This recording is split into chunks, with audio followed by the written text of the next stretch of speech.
All right, in this tutorial, we're going to be doing an example of a VR keyboard. So here I have the keyboard. I can click on an input field and type in some text. And then I can type in the password. All with my keyboard. Let's jump into the tutorial. Hey, Philip here. Welcome back to the channel. I think this is video number 98. I'm not sure how accurate that is because I swear YouTube's told me on my channel that I've had 97 videos for a while and I've released like 2 or 3 recently. But it says there's 97 videos on my channel, so we'll say this is number 98. And in this video, as the thumbnail indicated, we're going to create a keyboard in Unity for use in VR. There are assets you can buy in the Unity Asset Store, some pretty clever looking keyboards. Also, you can probably, for using Oculus's SDK, I think you can use theirs. I know Pico has one you can use as well. But let's say you want to make your own and make it skinnable. So making your own makes it a lot easier for it to be skinnable, especially if you use prefabs and prefab variants. So I actually really enjoy, once I figured out a nice way to make keyboards, I actually kind of enjoy making it now. So rather than take a keyboard from one of my other projects and move it into my current project I'm working on, I decided to make a new one because it's fun. This is all in C#. I know I have some Playmaker users who watch the channel too. Playmaker users, if you want to see a Playmaker version, then comment down below. And then like each other's comments, and then I'll know. All right, so the first thing you need to do is you need to have a canvas, and we're doing this in VR, so you need to make sure you have this track device graphic raycaster component on the canvas. Or you can just right click, go to XR, add a UI canvas, bada bing, bada boom, you got yourself an XR canvas. Then the next thing that I do on my canvas is just so I kind of know what the size of it is I always put a panel on it so I can kind of tell how big, what we're dealing with. I also, the other day, put this on in VR to kind of scale the canvas down. As you can see, I'm scaled to 0.08, and then I got my width and height at those numbers. That's arbitrary. It felt good and fit with what I currently have for this login menu placeholder. All this is really kind of placeholders. I'm hoping once I have this current project done that I'll be able to find somebody who's artistic to just reskin it all for me, because that is not my skill set and they can do it a whole lot faster. So here we have our panel. On this panel, I have a grid layout group. I'm probably going to remove that. And what I've done in the past is each row on the keyboard is its own horizontal layout group, and then the keyboard main panel has a vertical layout group. But what's nice about the grid layout group is it resizes the cells to an X and Y, and I was able to kind of get the key size how I wanted. So now that it's at 3.3, and if I go look at the keyboard key, we can see it's a width of 3, height of 3. I'm now going to come over and I'm just going to go ahead and remove this grid layout group, and I'm not even going to worry about the layout groups right now. What I'm going to do first is we're going to have 2 scripts that we're going to write. I think just 2. So we're going to have our keyboard manager, and what that's going to do is it's probably, I don't exactly remember how I did it the past times, but the keyboard manager is going to do is keep track of what our active input field is, right? Because the whole point of the keyboard is to type into an input field. So when we click into an input field, what we're going to want to do is then tell our keyboard manager this is the active input field. And then when the keys are pressed, it's going to tell the keyboard manager, hey, I'm this key, please send this key to the input field. But we're actually going to focus on the key itself. So I just started with a W because it's extra wide, and I want to make sure that my text would fit in there. And I already have a keyboard key script created, but I haven't done anything to it yet. So let's open that up. All right, and the first thing I'm going to do is I'm going to put this in my namespace, and the whole purpose of namespaces is to avoid class name conflicts. So I put my gaming company name, which is just a name I picked. It's not like a legal name. And then dot whatever my project is. And then if I hit Shift Enter, Visual Studio automatically adds those brackets. And I'm just going to cut the class out and paste it in there. So what are some things that you think that we might need to have on each key? Well, we need to know what the character is. I think in the past I've used strings, but there is a thing called characters, right? Let's see, character or car. Yeah, car. Yes. All right. That's a character. So we need our public character, and then we're just going to name it character. How about that? And then we need our public another public character, we want our shift character. And that's pretty much it as far as variables, I think. Another thing we need to keep in mind is we got to listen for the shift key. Now, we probably could, on our keyboard manager, have the subscribe to an input for the shift key, and then send an event that all these keyboard keys listen to for, and then when shift is down, then they change their character. But I hate dealing with events and delegates, sorry. So I'm going to be lazy, and I'm going to put the input action reference. And yes, I'm using the new input system. If you're not, what are you waiting on? I'm going to use the input action reference on each key. And that shouldn't cause any issues. Another thing I just realized, though, is we have our character. We have our shift character. So let's say we have a lowercase w as the character. Our shift character is going to be a capital W. But then we also need our active character. Right? So if shift is held down, we're going to set our shift character to our active character. Maybe we don't even need to do that. Yeah, we probably don't even need to do that. We'll just use bools instead. So we'll do, I don't think we need a public bool. So let's just do, I mean, we would see it in the inspector then, or we could serialize a private bool, but I don't think we need to see it in the inspector. So let's do a private bool is shifted, and we're going to start out as false. All right. And then we need a public input action reference, because this is how I like to use input actions. And I'm just going to call it shift key. All right. And then how is that not upsetting me? There we go. I was waiting for it to tell me that it needs to reference Unity Engine input system. And I just hovered over that red line, Alt, Enter. It gives me suggestions, and then I clicked on it that I wanted it to include the Unity Engine.input system namespace. So we're going to go to private awake, no, void awake. And on awake, we're going to take our shift key input action reference. We want to reference the action, and then we want to do performed. Performed. Hold on, let me think about this for a second. Okay, we're not using, this is in VR. We don't have a keyboard. There's not going to be a key. So what we're going to do instead is there's going to be shift buttons, right? So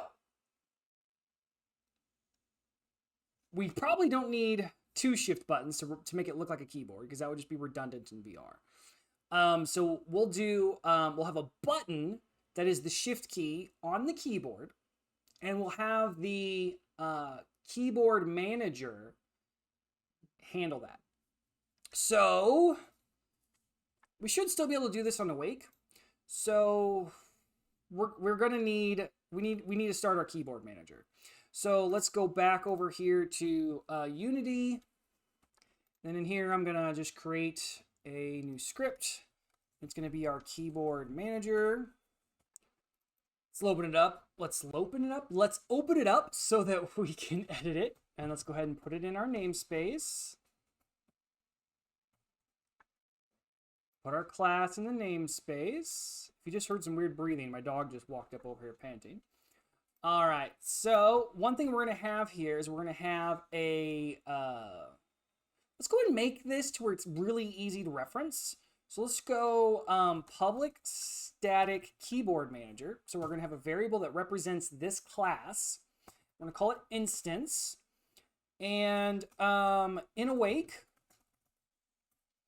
if instance is null, then instance equals this. And that's all I do when it comes to static instances. There's other ways you can do it that are more verbose, that are more error catching, but I like this. This is simple and easy, and I can remember it every single time. So I'm doing that. And then the next thing I want is a public button. I'm gonna hit escape and then go ahead and Alt Enter using UnityEngine.ui. And this is just gonna be the shift button. And we're actually not even going to do anything with the shift button in the keyboard manager, I don't think. All we're using this for is so that the keyboard keys can then, we're going to have a private button escape, shift button, and we need to come on, give me the easies, alt enter, udengine.ui. So now our shift button equals keyboard manager dot instance dot shift button. All right, so we have the shift button dot on click dot add listener and handle shift is what I'm going to call it. And so on our private void handle shift, we're just going to say is shifted equals the opposite of what it currently is. So it starts out false. So when we first hit shift, it's going to become is shifted true. But if we hit it again, is shifted is going to be false. All right, what are we mad about here? Cannot implicitly convert type void to, oh. So we really don't, we don't need that at all. You saw us trying to assign this event listener to the shift button. Really, all we have to do is that. So we don't even need to store the shift button as a variable. We can just do that and we're golden. I'm just gonna take a quick moment here to announce the fact that we just achieved partner on this channel. So that gives you more options to support this channel. If you like what I do here and you want to go beyond just like, commenting, and subscribing, you now have the ability to sign up for member perks for the YouTube channel. There's some member perks. I'll try to display them on the screen here now. If you're not familiar with YouTube member perks and you're more comfortable with Patreon, I also have a Patreon page. And I should probably try, I'm going to try to make the perks line up. I should do that. Make sure that they line up a bit. But there's all sorts of great reasons to sign up for perks, because you'll get on my Patreon page, you get access to just raw scripts and packages and stuff I put together. So if you don't feel like going through the tutorial, you can just get the package from my Patreon page. And I'm not sure if I'm able to do similar things with the YouTube perks, but check them out and feel free to give comments. Come talk to me in Discord about what you think would be good perks for the YouTube membership program. And thanks again for all of you who've been watching and helped me get to the partner program. But let's continue with this tutorial. All right, let's go back to our keyboard manager for a minute. And another thing we need here is a public text mesh pro. I don't think it's that. Is it? I'm just gonna search input field. Let's just come up here and do using TM Pro. And that'll help us figure out what this is. Input. There we go. It's TMP underscore input field. And we're just going to store this as input field. Input. There we go. No, input field. All right, because we're going to need that for the keyboard keys to reference whenever we actually click on the key. All right, so here on the keyboard key itself, we do need a button. And we're just going to call it this key. And then on awake, this key dot on click dot add listener, and we're just going to call this type key. And so we'll come down here, private void type key. And what we're going to do is, I guess we decided to do a bool. So we're going to do if is shifted, and just so that it's easier to read, I'm going to go ahead and add the true rather than, you can just put is shifted means if is shifted is true, but just to make it even more clear, I'm going to put if is shifted is true there. Then we're going to do keyboard manager dot instance dot input field dot text, and I think we should be able to do plus equals shift character.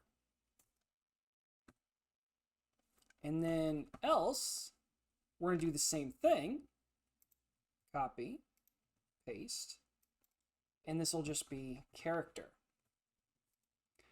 And that basically takes care of the key, if I'm not mistaken. So if we now go back to Unity, I take that back. one more thing. We need the text, we need the button label. So let's do, let's just go ahead and make it public. We'll do public text mesh pro GUI, and we're gonna call this key. I'm gonna call this key label. Am I really not? I'm not even using text mesh pro in this. Pretty sure I named that right though. Yeah, got it. Using text mesh pro GUI, we're gonna call this key label. All right, and so here we're gonna do if is shifted. And we'll go ahead and add the is true. If it's true, then we're going to say the key label dot text equals the shift character. Oh, do I just say it to string? I do. So it probably would make more sense to go ahead and make these strings. Less conversion. So let's just go ahead and do that. I'm just going to alt, drag on those, and let's just make them strings. And boom, everything's happy. All right, otherwise, key label dot text is just character. Now let's go back to Unity.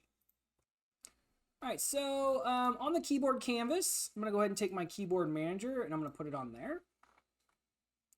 And just for argument's sake now, I'm gonna need to programmatically add the input field here. But for now, just to make sure that it works, I'm just going to grab it and drop it there. And then shift button, this is not the shift button, but I'm gonna go ahead and click that now. Hopefully, do I actually have it running any logic? I do. Okay, I can't do that. I need to create a shift button. Let's just right click. You know, I'm just gonna duplicate the keyboard key. And I'm just going to call this shift button. And then we're just going to move it down. And we'll just make the width bigger. I know it's not lined up, but we're just testing for now. I'm not too worried. Shift. And then I'm also going to remove the keyboard key script. And I also need to remember to go to this keyboard key, which I'll want to rename for sake of visuality.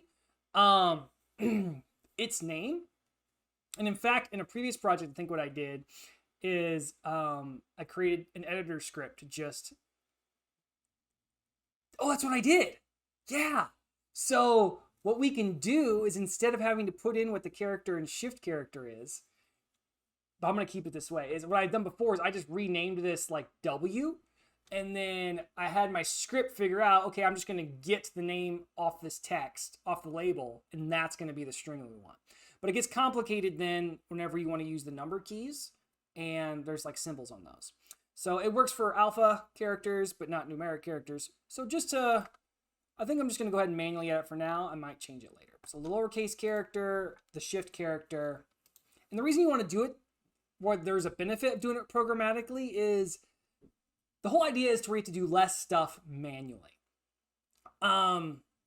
So I suppose I could do it, we'll look at that in a second. Let's just make sure this logic works. All right, so our key label is going to be this. All right, let's just see if this much works. And then here's our shift button. Let's go to our keyboard canvas. And then shift button. Why does our keyboard manager not have a shift button? Oh, it's right there. I used the login button for it for some reason. All right, so if I hit play now, sorry, my scene's a bit of a mess. Let's just see how all this works. So if I click the shift button, nothing seems to happen. Oh, I have null reference. How do I have a null reference? On my keyboard key, I have a null reference on 24. This key on click. Oh! Because we're going to say this key equals get component button, because I didn't actually assign it. It's private. There we go. So now it should be happier.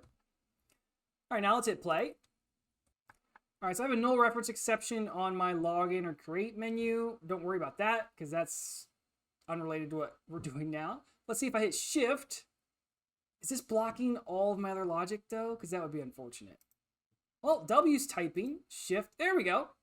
Oh, I must have started with a capital W. That's why I was confused. Okay, so there we go. Shift working. And there's capital W, lowercase w, capital W. So it works. One thing I need to make sure that I do is go back to this keyboard key and make that a lowercase w. And then we would see if I hit play. Now we can see it's lowercase, capital, lowercase, capital, type, type, type, type, type, type. Wonderful. Another thing we'd probably want to set up is have shift highlight itself when it's clicked. So let's go ahead and do that. We're going to do that in the keyboard manager. So we are going to use the keyboard manager over here, or the shift button in the keyboard manager. So shift button dot on click dot add listener. What should we call it? Shifted. Okay. And then let's create the method. Private void shifted.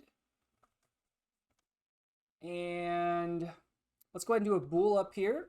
Private bool is shifted. Start out false. And then when shifted, we're going to take is shifted and we're going to make it equal to not is shifted. Then if is shifted equals true. Hey, for this time, let's just do this. We'll do the shortened version this time. It's the same thing as going equals true, right? So if is shifted, then we're going to take the, let's see how a button's set up. So we have our shift button on the keyboard canvas. We have the button component. So our shift button component, we can get that, get its game object, get the image, change the color. That's what we're going to do. So we're going to say our shift button dot game object dot get component, and the component we're going to get is the image, and then we're going to do dot. Suppose we could even do this in awake. So let's cut this, and we'll come up here and we'll say private image. I don't know why I put it up here, but here it is. Shift button image. And then we say shift button image equals that. Then if it's shifted, we can say shift button image dot color equals color dot yellow. Nice.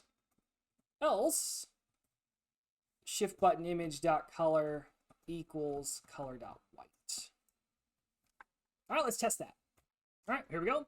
Click shift, boom, it's yellow. Click shift, boom, it's not yellow anymore. So I just noticed that my pause button and record button wasn't matching up. So just in case I missed this on the recording, here's what we've done so far. What we're doing is we are saying what our character is here, lowercase, we're labeling it. And then programmatically in the awake function, we're setting the character to the key label, and we're setting the shift character to the key label upper. I wonder what would happen if we make our key label a number. Is it going to be smart enough that when we go to upper, is it going to make it a symbol? I don't think so, but let's see. I've already saved. So if we come over here, let's just test the easy part, and let's make this a lowercase a. All right, and if we go look at our keyboard key, we can see we had it set to W's. Let's hit play. And as you can see, it's already changed it from our characters to lowercase a, capital A.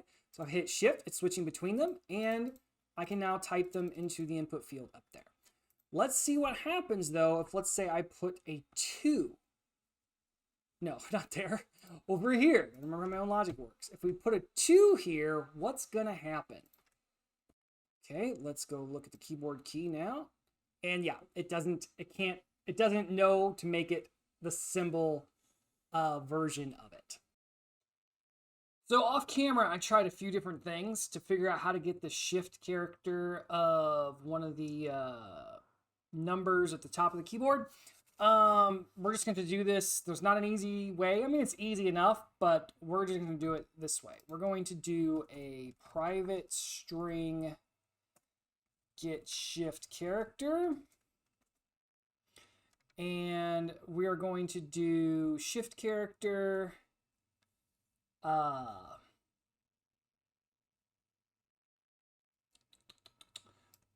going to copy this.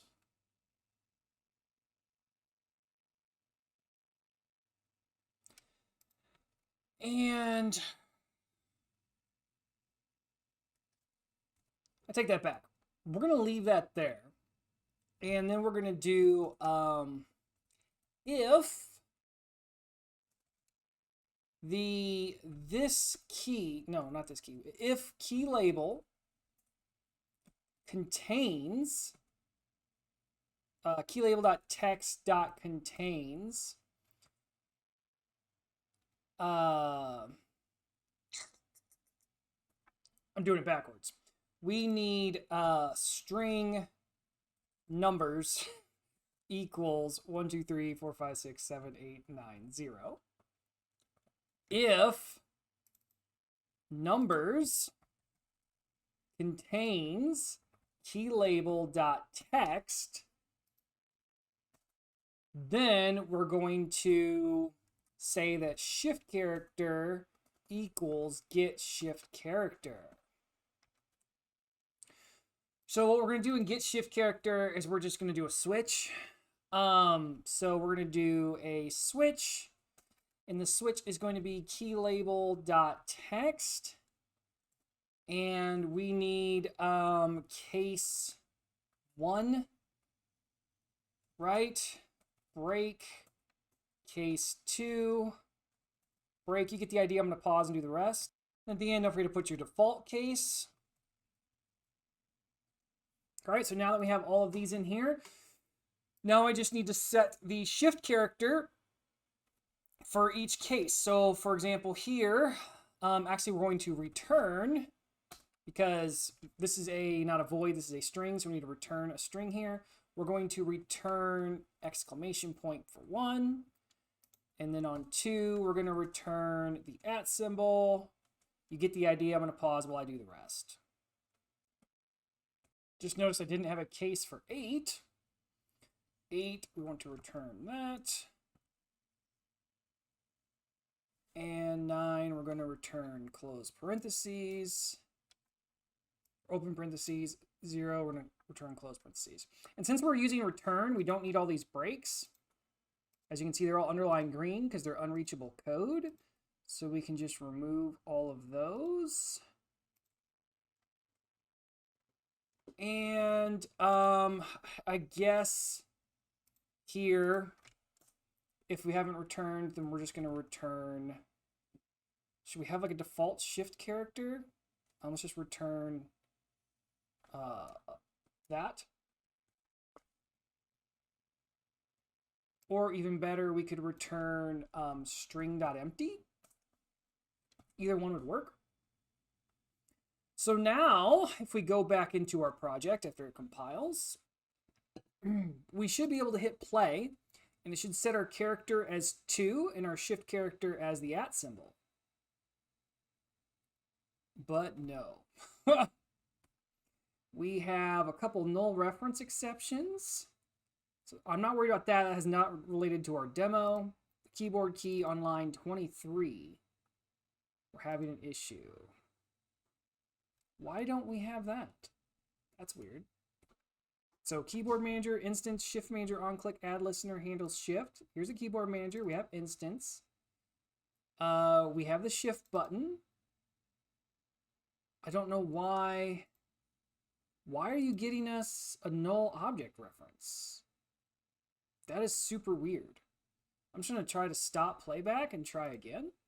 So the issue that's happening here is the keyboard manager and the keyboard key are waking up at the same time. It's interesting we didn't have this issue before and we're just now getting it now. So what we can do is a couple different things, but the lazy way would just be to do that. And we'll just, on the keyboard key, we'll do it in start and leave the keyboard manager setting its instance in awake, and that'll probably fix it. And there you have it. Keyboard key, we have the 2, we have the @ symbol. Is that the end? Let me think real quick. Is there anything else that we need to do for a keyboard? Oh yes, we have to build the keyboard next. So here's how I would build a keyboard. So I have my key. So what I want to do now is I want to put the key in my prefabs, like so. And the shift button, I can put the shift button in my prefabs as well, but I don't think I'm going to worry about that. But what I want to do is on my panel, there is no layout group on it right now, but I want to create, which one do I want to do first? I think I want to create let's go ahead and create my vertical layout group. So vertical layout group. And what we're going to do here is I'm going to align them middle center, I think. I will child force expand and control the child size width, because that's going to, oh, that makes me sad because I liked the size of those things, but I'll fix that in a minute. So that's good there. So what we need now is we're going to create an empty. This is going to be row 1. And so now if I move row 1 here, I don't understand. Oh, the height is ridiculous. Let's make our height of this 3, because I liked that row height. And let's put the keyboard key in there. And for now, we're going to put the shift button in there.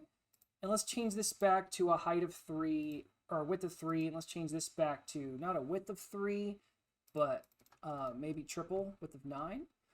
And on row 1, we're going to add a horizontal layout group. And I think I'll do this one middle center as well. I'm not going to force expand the children at all.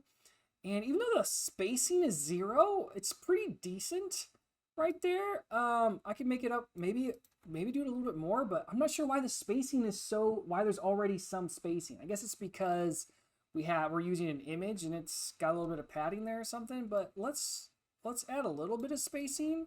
Like 0.1 is going to be not bad. Yeah, 0.1 works.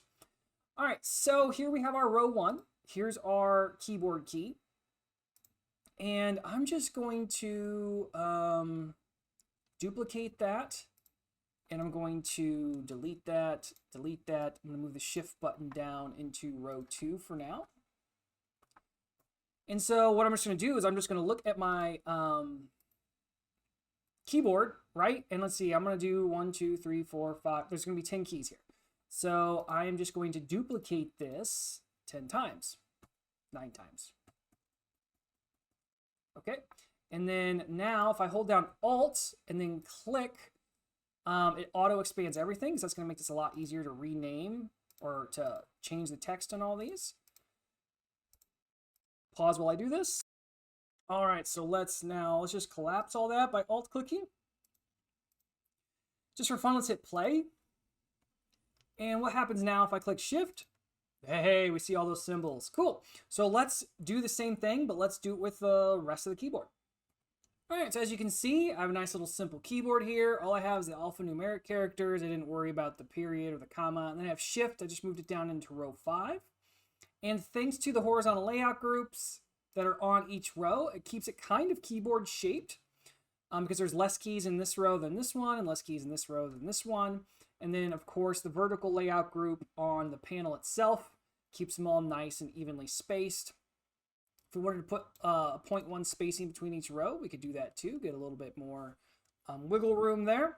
Let's just hit play and make sure everything works as we expect. All right, so I can't see low enough, so I'm gonna go to XR Origin and grab my camera offset, and let's rotate down, just so I can still see the username field and the shift button. So if I click shift, you can see all the characters change. So there we have a 1, there we have an exclamation point. I can come over here to the star, still get the 8. I have QWERTY. Whoops, I don't have a delete key. Oh, we should do delete key. But everything else is working. Delete is very, very important. So let's come down here to row 5. We're going to duplicate the shift button. And we're going to call this the delete button. And the shift button didn't have any logic on it, right? Yeah. So the keyboard canvas, keyboard manager, we're going to come here. And we're going to have a public button delete button. And then we're just going to do delete button, dot on click, dot add listener, dot not dot, but delete. And then we're just going to come here and we're going to go private void delete.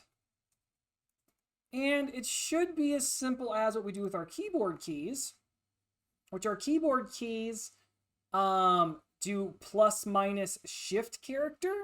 So what we're going to want to do is we don't even need to tag keyboard manager. We just do input field dot text, and we need to delete the character at the end. I don't remember how to do that.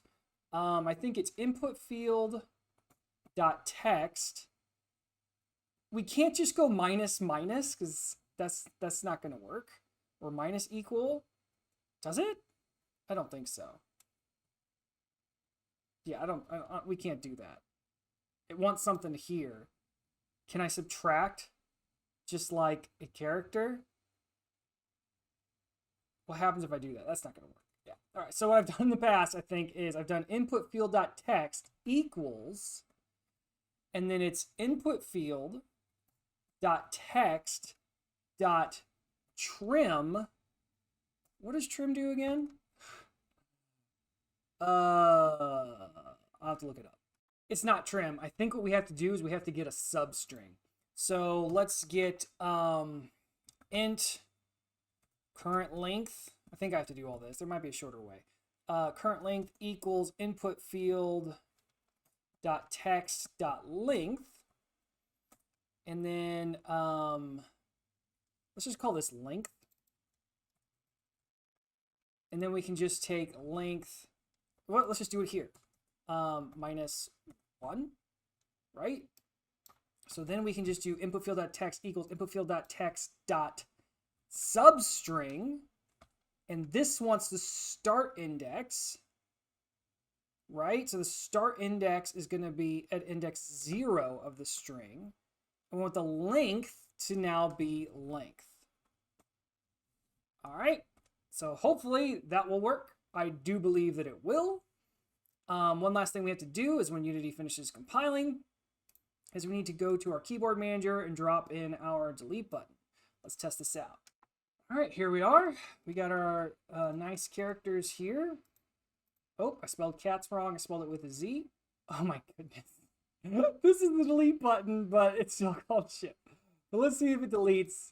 Sure enough, we have cat now. I can add an S. Great. But you know what? We also need a space. We are not done. We need a space. I think that's important. All right, so let's do, let's duplicate this, and we're going to call this one the space button. And we're going to go like this, and we're going to say space. And we're going to make the delete button only 6 wide, and we're going to make the space button a little bit bigger. Yeah. And then the delete button also, let's make it red. Cool. And the shift button, let's make it just grayscale. I don't know, just to make them different than the other ones. All right. So you probably already assume how we're going to do this. So we need now a public button space button. And then we're going to do space button dot onClick dot add listener space. And then we're just going to do a private, spell things right, private void space. And this is as simple as just taking input field dot text plus equals, how do we add the keys again? Yeah, okay, so plus equals, just put in a space. We might be able to do, can we do, is there such a thing as string dot space? No, we have to actually put space like that. All right, and that should take care of space. All right, here we go. Let's type the word dog.